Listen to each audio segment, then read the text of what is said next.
दोस्तों आज की वीडियो में हम बात करेंगे विलियम वर्ड्सवर्थ से रिलेटेड कुछ मोस्ट आस्क्ड क्वेश्चंस के बारे में। ये पार्ट 2 है, पार्ट 1 हम पहले ही शेयर कर चुके हैं।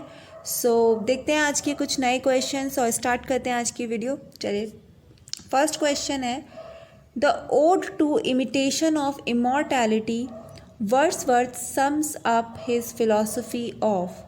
देखिए, विलियम वर्ड्सवर्थ का ये बहुत ही फेमस वर्क है imitation of immortality.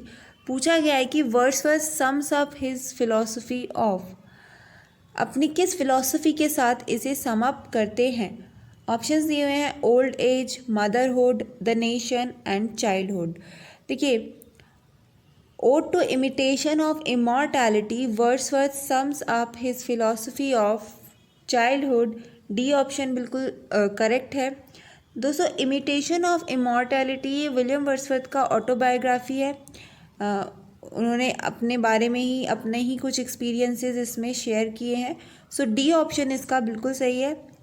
Next question देखते हैं, about which friend does Wordsworth make a reference in book 4th of the prelude. देखिए, विलियम वर्ड्सवर्थ का बहुत ही फेमस वर्क है द प्रिल्यूड। पूछा गया है कि अपने किस दोस्त के लिए प्रिल्यूड की 4th बुक में उन्होंने रेफरेंस दिया है। ऑप्शन है कीट्स, लॉर्ड बायरन, शेले, कॉलरिज। दोस्तों, कॉलरिज जो है ये विलियम वर्ड्सवर्थ के बहुत अच्छे दोस्त रहे हैं। इनके साथ इन्होंने दोनों ने लिरिकल बैलेड भी लिखी है जो बहुत ही फेमस है, वर्क है दोनों का।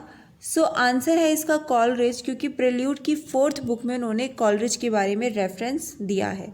चलिए नेक्स्ट क्वेश्चन देखते हैं, which poem was card. Guys, ये कार्ड नहीं है, दिस इज कार्ड, ये कॉल्ड लिखा है। Which poem was called the poem to Coleridge by Wordsworth. पूछा गया है कि कौन सी पोएम कही जाती है the poem to Coleridge by William Wordsworth. ये कार्ड नहीं है, आप इसको करेक्ट कर लीजिएगा, समटाइम्स हो जाता है मिस टाइप। सो आप इसको कॉल्ड कर लीजिएगा। पूछा जा रहा है कि किस पोएम को द पोएम टू कॉलरिज कहा है विलियम वर्ड्सवर्थ ने। सो आंसर है इस क्वेश्चन का the prelude, C option is the correct answer, जो पब्लिश हुई थी 1850 में। सो प्रिल्यूड को ही उन्होंने विलियम वर्ड्सवर्थ ने द पोएम टू कॉलरिज कहा है। So C option is the correct answer. Next question देखते हैं, who succeeded Wordsworth as poet laureate in 1850। देखिए, विलियम वर्ड्सवर्थ के बाद पोइट ल्यूरेट कौन बने थे ये पूछा गया है इन 1850 में। अगर बात करी जाए वर्ड्सवर्थ की तो वर्ड्सवर्थ बने थे 1843 में, उन्हें पोइट ल्यूरेट का खिताब मिला था। 1850 में मिला था एल्फ्रेड टेनिसन को। सो एल्फ्रेड टेनिसन थे who succeeded Wordsworth as poet laureate in 1850। देखिए, समटाइम्स आपसे ये भी पूछा जा सकता है कि वर्ड्सवर्थ ने किसके बाद पोइट ल्यूरेट का खिताब जीता था। वो एक क्वेश्चन आगे है उससे इससे रिलेटेड, तो हम उसमें बात करेंगे। लेकिन अभी के लिए टेनिसन है जिन्होंने सक्सीड किया था वर्ड्सवर्थ को as a poet laureate in 1850। Next question देखते हैं, which is the experience in the prelude begins in sensation and ends in. देखिए, prelude begins in sensation, starting बता दी, और पूछा गया है कि एंड्स इन। आंसर है इसका thought, D, ends in thought. The experience in the prelude begins in sensation and ends in thought, D option is the correct answer. Next question देखते हैं, whose lines are these, bliss was it in that dawn to be alive. देखिए, line पूछा गया है कि किसकी lines हैं, ये किसने लिखी हैं। सो पीबी शेले ने, कीट्स ने, वर्ड्सवर्थ ने, या फिर कॉलरिज ने। आंसर है इस क्वेश्चन का विलियम वर्ड्सवर्थ की लाइन है। और अगर ये पूछा जाए कि किस वर्क की हैं, सो इनका बहुत ही फेमस वर्क है फ्रेंच रेवोल्यूशन। तो फ्रेंच रेवोल्यूशन की ये लाइंस हैं। पूछा जा सकता है कि वर्क पूछ सकते हैं लाइन देके कि ये किस वर्क की लाइंस हैं। आपसे राइटर का नेम पूछ सकते हैं। सो यस, विलियम वर्ड्सवर्थ की फ्रेंच रेवोल्यूशन की ये bliss was it in that dawn to be alive, ये लाइन इस वर्क की है। नेक्स्ट क्वेश्चन देखते हैं, Robert Southey was succeeded by dash as a poet laureate of England. देखिए, रॉबर्ट साउथे के बाद कौन बने। तो यस, रॉबर्ट साउथी के बाद बने थे विलियम वर्ड्सवर्थ और वर्ड्सवर्थ के बाद बने थे टेनिसन। आंसर है इसका सी कि Robert Southey was succeeded by William Wordsworth as a poet laureate of England. C option is the correct answer.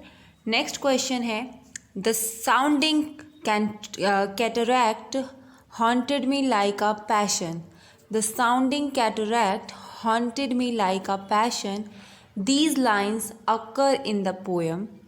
Options दिए हुए हैं resolution and independence, the table turn, the river and the Tintern Abbey. All works are Wordsworth work. So आपसे पूछा गया है कि ये lines किस पोएम में अकर होती हैं। So guys these lines occur in Wordsworth very famous work Tintern एबे। बहुत ही अच्छा वर्क है ये और फेमस वर्क है। सो ये लाइन्स टिंटर्न एबे में अकर होती हैं, टिंटर्न एबे में पाई जाती हैं। नेक्स्ट क्वेश्चन है who said the poet is a man speaking to a man. देखिए ये कोटेशन कह लीजिए या स्टेटमेंट कह लीजिए, पूछा गया है कि किसके द्वारा दिया गया है। The poet is a man speaking to man.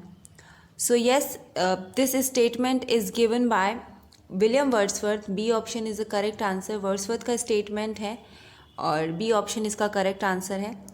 Next question देखते हैं Lucy poems by Wordsworth refer to. Options हैं Wordsworth's early poems, a group of 5 lyric poems of Wordsworth in the collaboration with Coleridge या Wordsworth humorous poem. देखिए Lucy poem by Wordsworth refers to a group of 5 lyric. B option is the correct answer. Lucy poems जो हैं ये group है 5 lyrics का जो कि Wordsworth के द्वारा लिखी गई हैं। नेक्स्ट क्वेश्चन है the title of Wordsworth's first poetical volume is. Wordsworth के फर्स्ट पोइटिकल वॉल्यूम का टाइटल पूछा है। सो वो है option A descriptive sketches. A option बिल्कुल सही है। The title of Wordsworth first poetical volume is descriptive sketches.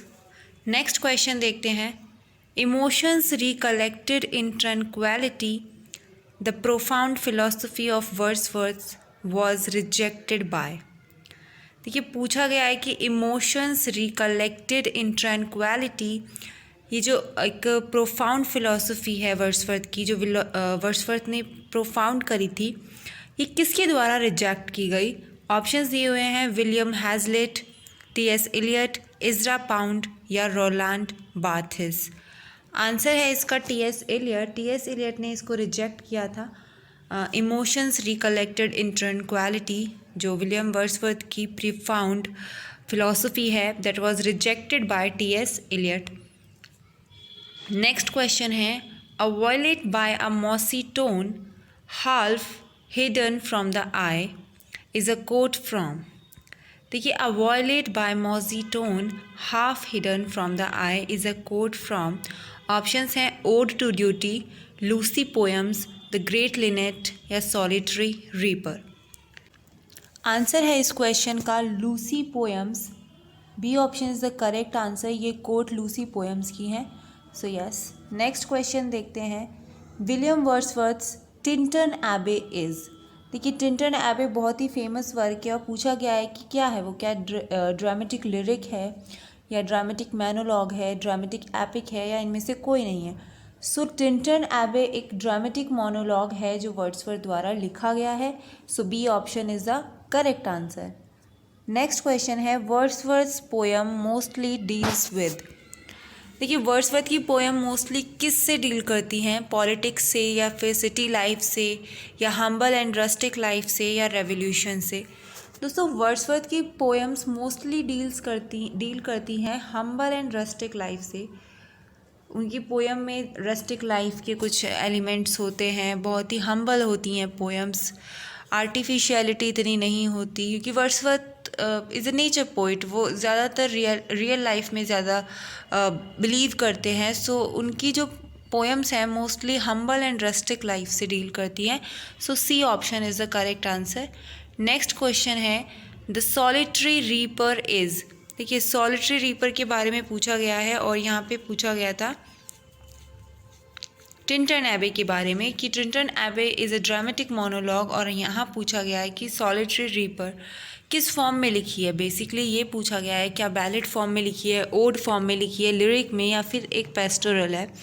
So solitary reaper जो कि वर्ड्सवर्थ की बहुत ही फेमस पोएम है वो बैलेड फॉर्म में लिखी है वर्ड्सवर्थ ने। और अगर आपसे पूछा जाए कि सॉलिटरी रीपर को कब लिखी गई थी, so it was written in 1807 में, 1807 में इसे लिखा गया था।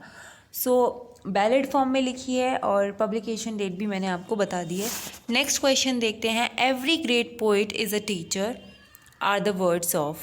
देखिए, every great poet is a teacher, ये बहुत ही फेमस कोटेशन है। आई थिंक हमने बहुत बार ये पढ़ी भी होगी। पूछा गया है कि किसके वर्ड्स हैं। देखिए, Wordsworth, the one and only Wordsworth, जिसे प्रीस्ट ऑफ नेचर भी कहा जाता है, इन्होंने कहा है कि every great poet is a teacher.